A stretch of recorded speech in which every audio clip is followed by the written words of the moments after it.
प्यारे बच्चों नमस्कार, स्वागत है आपका हमारे YouTube चैनल पे। बच्चों जो आज का वीडियो है वो 9th क्लास के चैप्टर 4 के ऊपर है और चैप्टर का नाम है दो चर वाले रैखिक समीकरण।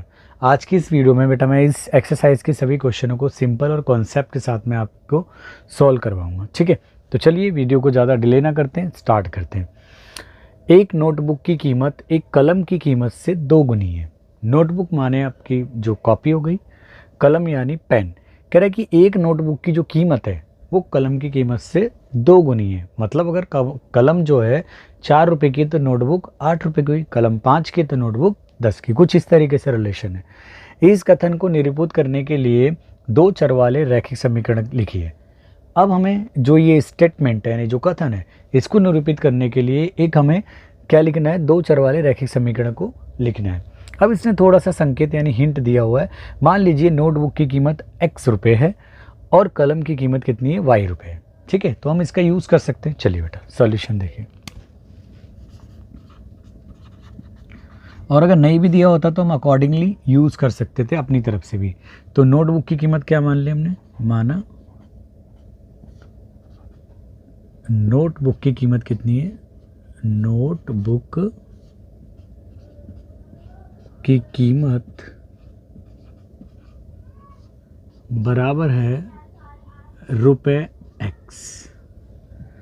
कलम की कीमत कितनी है बेटा, कलम की कीमत बराबर है रुपये y। अब प्रश्न के अनुसार देखो बेटा,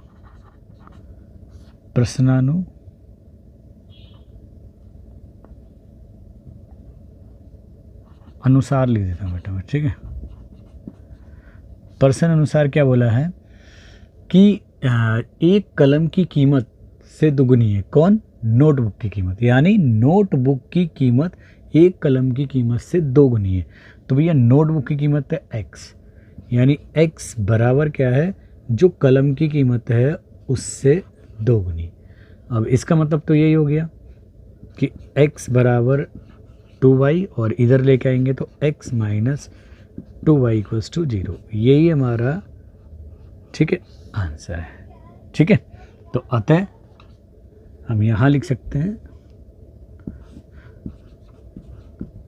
अतः आवश्यक समीकरण जो आई हुई है वो हो गई x minus 2y equals to 0। ठीक है, बड़ा सिंपल है। ठीक है, आते हैं नेक्स्ट क्वेश्चन की ओर। निम्नलिखित रैखिक समीकरणों को ax plus b y plus c equals to 0, ये जो हमारे दो चर वाले रैखिक समीकरण का व्यापक रूप है। ax plus b y plus c equals to 0। आपको इसको लर्न करना भी चाहिए, बहुत अच्छी तरीके से आप इसको याद कर लो। ax plus b y plus c equals to 0, यहाँ एक चर राशि x है, एक चर राशि y है और अचर पद हमारा c है के रूप में व्यक्त करना है। यानी जो नीचे समीकरण है उनको हमारे को ax प्लस बी वाई के रूप में व्यक्त करना है आगे, और प्रत्येक स्थिति में a b और c के मान याद करने। ठीक है बेटा, यानी बताने हैं हमारे को। अच्छा, a क्या है यहाँ पे, x का गुणांक, यानी जो x के गुणा में, b क्या है y के गुणा में, और c क्या है, अचर पद है। बस यही हमारे को ढूंढना है। अच्छा, एक और इम्पॉर्टेंट बात मैं आपको बताऊँ, यहाँ आप सारे जो टर्म होंगे यानी जो पद होंगे उसको समीकरण के लेफ्ट में ही रखने कोशिश करना। ठीक है, चलिए बेटा तो सॉल्यूशन देखो फटाफट यहाँ करने की कोशिश करते हैं। सॉल्यूशन पहला, ठीक है, हमारे पास क्या गिवन दिया है, हमारे पास में है बेटा ये है,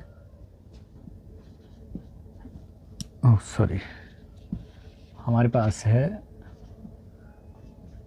2x plus 3y equals to 9 और 3 और 5 के ऊपर बार है। बार का मतलब वो वाली जो डिजिट है वो रिपीट हो रही है। चलो पहले इसको स्टैंडर्ड फॉर्म में लाने के लिए क्या करेंगे, हम सारे पदों को एक तरफ ले आओ। 2x प्लस 3y और इधर वो आएगा तो पक्षांतर के नियम के अनुसार उसका चिन्ह उधर प्लस का है तो माइनस को जाएगा और उधर कुछ नहीं बचा तो 0। अब तुलना करें इसे। अब जो हमारे पास में ये तो हो गया हमारा उस रूप में। अब देखो ax plus b y plus c बराबर 0। अगर हम तुलना करें, देखो x से गुणा में a और यहाँ x से गुणा में 2 है, तो a बराबर क्या हो गया 2 और b बराबर क्या हो गया 3 और c बराबर हो गया -9 और 0.35 के ऊपर बाहर हो गया। ठीक है, ये हो गया। चलो दूसरे के बारे में बात करते हैं। दूसरा है x माइनस वाई अपॉन में 5, x माइनस वाई अपॉन में 5 माइनस का 10 इक्वल्स टू 0। ठीक है, ये ऑलरेडी स्टैंडर्ड फॉर्म में है ये, तो बस ax plus b y plus c बराबर 0। यहाँ अगर हम तुलना करें, देखो जिसके मल्टीप्लाई में कुछ नहीं होता हम उसको इस तरीके से भी लिख सकते हैं बेटा, 1x माइनस 1 अपॉन में 5 y माइनस का 10 इक्वल्स टू 0, यूँ भी लिख सकते हैं। तो जिसकी मल्टीप्लाई में कुछ नहीं होता तो हम क्या ले सकते हैं 1, क्योंकि 1 हर किसी के मल्टीप्लाई में आता है नहीं, 1 हर किसी का फैक्टर नहीं, गुणज होता है, गुणा, ठीक है, गुणनखंड होता है। तो वह a की वैल्यू क्या आ गई यहाँ पे 1 आ गई और b की वैल्यू आ गई -1 अपॉन में 5 कॉमा c की वैल्यू आ गई माइनस का 10। चलिए स्पेस थोड़ा कम है तो यहाँ पे भी यूज़ कर सकते हैं हम तीसरे क्वेश्चन को। तीसरा क्वेश्चन कहता है -2x plus 3y equals to 6, -2x plus 3y equals to 6। पक्षांतर के नियम के अकॉर्डिंग यहाँ ले आए 2x प्लस 3y माइनस 6 और उधर कुछ नहीं तो 0। अब अगर हम इसकी कंपैरिजन करें इससे स्टैंडर्ड फॉर्म से यानी व्यापक रूप से, ax plus b y plus c equals to 0, तो यहाँ पे क्लियरली नज़र आ रहा है a की वैल्यू -2 है, कॉमा b की वैल्यू 3 है और c बराबर है माइनस का 6। ठीक है, नेक्स्ट देखो बेटा, नेक्स्ट है x बराबर 4 है, जो x बराबर 3y। यहाँ पे अचर पद है नहीं। अचर पद का नहीं होने का मतलब, यानी अचर पद को है तो जोड़ना या घटाने का मतलब क्या हो गया, देखो वो है नहीं, तो जैसे हम उसकी जगह 0 यूज़ कर सकते हैं। कैसे, जैसे 0 को किसी चीज़ में ऐड करने में और सब्ट्रैक्ट करने में कोई इम्पैक्ट नहीं पड़ता, कोई फ़र्क नहीं पड़ता। उदाहरण के लिए आपके पास में यदि 20 रुपये, मैं बोलूँ उसमें 0 रुपये और जोड़ो तो 20 ही रहे ना उसकी वैल्यू। मैं बोलूँ आपके पास में 20 रुपये, उसमें से 0 रुपये घटाओ, ठीक है, मैं गुणा या उसके पीछे 0 को अप्लाई करने के लिए नहीं कह रहा, मैं जोड़ने और घटाने की बात कर रहा हूँ। तो 20 में से अगर आप 0 को घटाओगे तो 20 ही रहेंगे, तो सेम हुई। तो यहाँ देखो बेटा x ये इधर आएगा -3y और कुछ नहीं है तो यहाँ पे 0 और उधर कुछ नहीं बचा तो 0। तो यहाँ तुलना करें हम ax plus b y plus c बराबर 0 से, तो हम पाते हैं कि a बराबर क्या, जिसके मल्टीप्लाई में कुछ नहीं होता तो हम यहाँ पे 1 मल्टीप्लाई में लिख सकते हैं, तो 1 हो गया, कॉमा b की वैल्यू हो गई -3 और c कुछ नहीं तो यहाँ पे 0। ठीक है, अब यहाँ पे हम यूज़ करते हैं, यहाँ पे आ गया हमारा 5th पार्ट की बात करें इसके, वो कहता है 2x equals to -5y, 2x equals to -5y इधर लेके आए बेटा, तो 2x माइनस वाला इधर आके प्लस हो गया और उधर कुछ नहीं तो 0।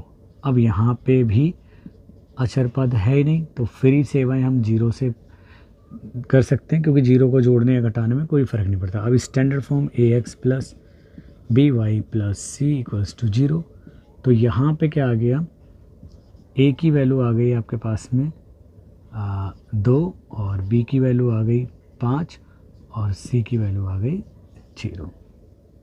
ठीक है, 6th पार्ट की बात करते हैं इसके, वो कहता है 3x plus 2 equals to 0, 3x plus 2 equals to 0। अब यहाँ पे देखो आप x वाला पद है, y वाला नहीं है, यानी अगर हम इसको व्यापक रूप से देखें तो x वाला है, y वाला नहीं है। अचर पद संख्या होती है, तो जो पद नहीं होता उसको जोड़ने का तरीका वही होता है 0 को ऐड करो, यानी अब लिख सकते हैं हम 0 इंटू को डॉट से दिखा रहा हूँ मैं, या ऐसे लिख दो into y plus 2 equals to 0। अब आ गया व्यापक रूप में, तो अब इससे तुलना करें ax plus b y plus c बराबर 0 से, तो हम पाते हैं कि जो a है वो 3 है, b जो है वो 0 है और सी जो है वो 2 है। ठीक है, देख लो आप, एक्स की गुणा में यहाँ ए, यहाँ पे 3 है, यहाँ वाई की गुणा में 0, यहाँ वाई की गुणा में बी है, तो बी बराबर 0, सी अचर पद तो 2 हो गया। ठीक है, अब देखो बेटा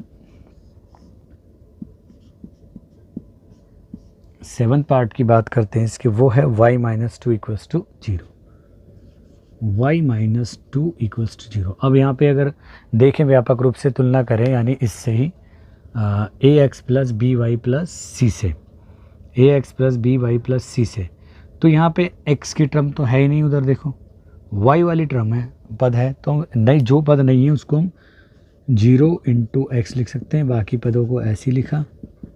ठीक है, अब हम तुलना करें इससे, तो a x plus b y plus c बराबर 0, तो हम पाते हैं, यहाँ देखो बेटा, अगर तुलना करें एक्स के गुणा में क्या है यहाँ पे, तो 0, तो ए 0 हो गया, वाई के गुणा में क्या है यहाँ पे, कुछ नहीं, तो मल्टीप्लाई में प्लस है तो +1, माइनस है तो -1, तो बी की वैल्यू आ गई आपके पास में 1, और सी कांस्टेंट यानी अचर पद आ गया 2। ठीक है, अब इसी प्रकार अगर हम लास्ट वाले पार्ट को देखें, यानी 8, तो वो है हमारे पास में 5 इक्वल्स टू 2x। मैंने बोला ना सारी चीज़ों को लेफ़्ट में ले आना है यहाँ पे आपको, तो इधर ले आओ, तो ये हो जाएगा -2x plus 5 equals to 0, but यहाँ पे y वाला पद नहीं है, तो उसको लाने का तरीका 0 into y plus 5 equals to 0। अगर हम अब तुलना करें इसकी ax plus b y plus c बराबर 0 से, तो हमें पाते हैं कि जो a है वो -2 है, b जो है वो है 0, और c अचर पद जो है वो है 5। ठीक है, तो सिंपल थी फर्स्ट एक्सरसाइज, बहुत ज़्यादा सिंपल है और आपके सिलेबस में ये है। ठीक है, तो आई होप आपको क्वेश्चन समझ में आएंगे। तो thanks for watching this video, मिलते हैं इस वीडियो के नेक्स्ट पार्ट में। जब तक अपना ध्यान रखें और मैथ्स की यानी गणित की प्रैक्टिस करते रहें बहुत अच्छी तरीके से। ठीक है, चलिए बेटा।